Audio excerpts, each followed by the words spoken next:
In this brand new LumaFusion series that I'm starting, I'm going to walk you through the process of editing a video from start to finish. From opening a project, which I'll go over in this video, to uploading the final video to YouTube. This is the project manager, and the first thing you see each time you open LumaFusion. I've got several projects here. Tap the plus sign in the lower left hand corner to start a new project. Then tap in the name field and type a descriptive name into this box. I usually will use the title of the YouTube video that I'm going to make. Notice that the frame rate and aspect ratio are set to based on the first clip added. But you can change this either on this screen or later. I'm going to change it later to 16:9. Since I'm uploading this video to YouTube when it's finished. Once you've typed in your name, you're going to tap on the little icon in the upper right hand corner of this dialog box to create a new empty project with a black background by default.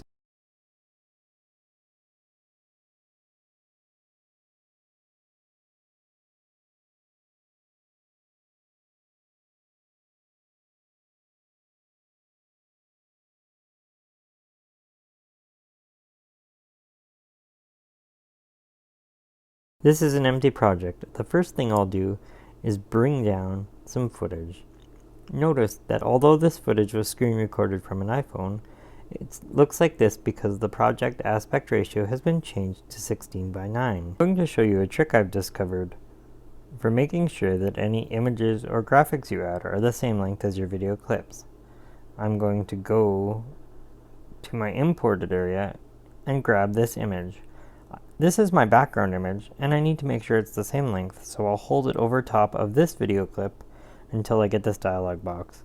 I'll tap on Replace Clip and Keep Timeline Duration. This will give me a copy of this image in the main timeline that is the exact same length as the screen recording I'm going to use for this tutorial. Now I'm going to scrub back to the beginning of the video, and I'm going to go back to my photos area so that I can grab another copy of that screen recording and place it on top of my background image.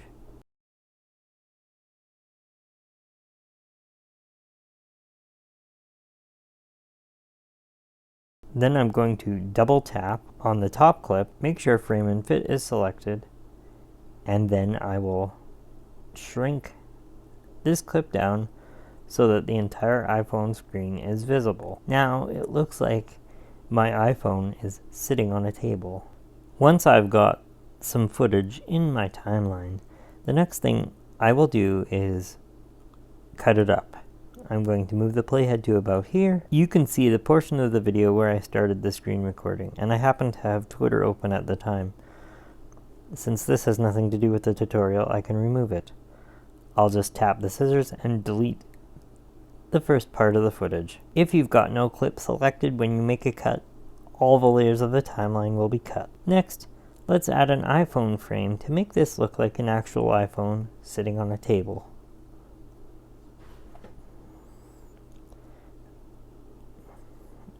I happen to have an iPhone 11 frame here that I downloaded from searchpng.com. The first thing I need to do is duplicate the top layer once more and pull down my iPhone image until you see this gold box. When you get this dialog box, make sure you hit Replace Clip, but keep Timeline Duration. This will make the iPhone image the same length as all the other clips. Then all I need to do is double tap on that clip, select Frame and Fit, make sure size and position is expanded, and then I can manually increase the size of the phone frame until it surrounds the screen recording. You'll notice that with the iPhone 10 series and forward, you'll need to place the phone frame on top of the screen recording because of the notch. Now that that's done, I'll play the clip and let you see what it looks like. LumaFusion allows you to have up to 6 video tracks and 6 audio tracks. Right now I've got 3 different video tracks, so I can add up to 3 more.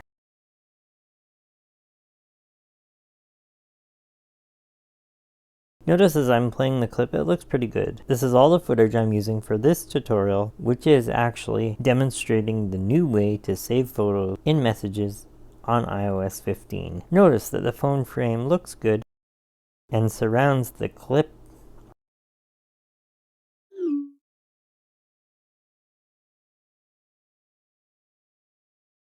If you didn't use the replace clip method, you would have to duplicate the phone frame until it was the same length as the clip underneath it. The replace clip method is faster. Consider subscribing to the channel for more videos like this, usually pre-recorded but sometimes live. To check the placement of the phone screen, double tap on the preview window to make it full screen. You can take a look at how it looks there. Double tap once more to return to the normal project view. And then I'll scrub back to the beginning of the footage. Now I'll tap on the share icon to export this footage, which will turn these 3 video layers into 1 video layer. Wait patiently for the export to finish and don't interrupt it at any point. If you do, the video will not export properly and you may have to do it again. Don't lock your screen or close LumaFusion until the export is finished.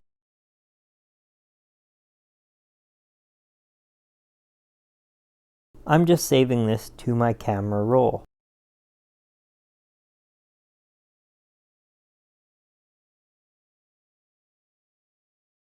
Now that the export is finished, I can delete these 3 layers and add the 1 video layer I just created.